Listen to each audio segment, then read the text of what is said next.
அனைவருக்கும் நமஸ்காரம். நமது இந்து சொந்தங்களே, இந்திய நாட்டின் சகோதரர்களே,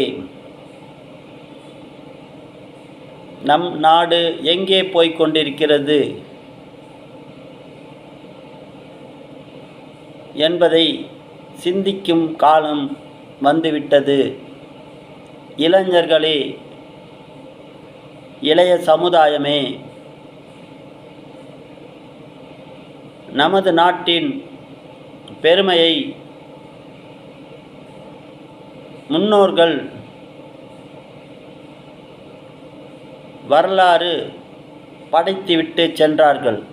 ஆனால் இன்றைய சமுதாயத்தில் உள்ள மக்கள் அதை படிக்கவும் தவறுகிறார்கள், தெரிந்து கொள்ளவும் முயற்சி செய்வதில்லை. இன்றைய நாகரிக உலகில் நாம் அடிமைப்பட்டு சிந்திக்க முடியாமல் சின்னாபின்னமாயிருக்கிறோம்.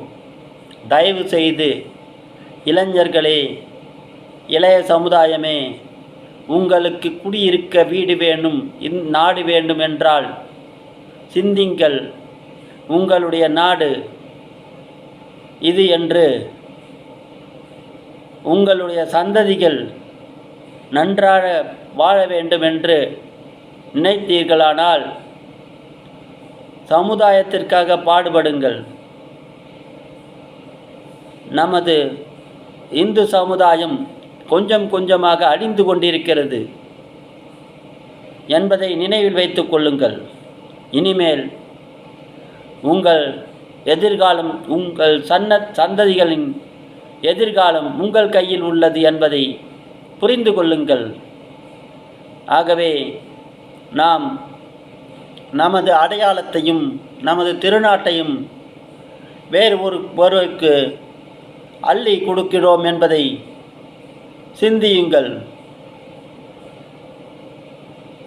இந்தியர்களுக்கு இந்திய நாட்டில் உரிமையை தேடுகிறோம். இந்து சொந்தங்களே, நன்றாக நினைவில் வைத்துக் கொள்ளுங்கள். உங்களுக்காக ஒரு அரசு வேண்டும். இந்த திருநாட்டில் இந்துக்கள் முதல்வராக இருக்க வேண்டும், இந்துக்கள் அமைச்சராக இருக்க வேண்டும், இந்துக்களே ஒவ்வொரு துறையிலும் இருக்க வேண்டும். வந்தவர்கள் வாழ்ந்துவிட்டு போகட்டும், ஆனால் அவர்களுக்கு உரிமை கொடுக்கக்கூடாது என்பதை இனி வருங்காலத்தில் நீங்கள் சிந்திக்க வேண்டும் என்பதை வருத்தத்துடன் தெரிவித்துக் கொள்கிறேன். இனி உங்கள் கையில் எதிர்காலம் என்பதை நினைவில் வைத்துக்கொண்டு இந்து சொந்தங்கள் இனி விழித்தெழுங்கள், முறையான வாழ்க்கையை வாழ பழகிக் கொள்ளுங்கள் என்று கூறி விடைபெறுகிறேன். நன்றி, வணக்கம்.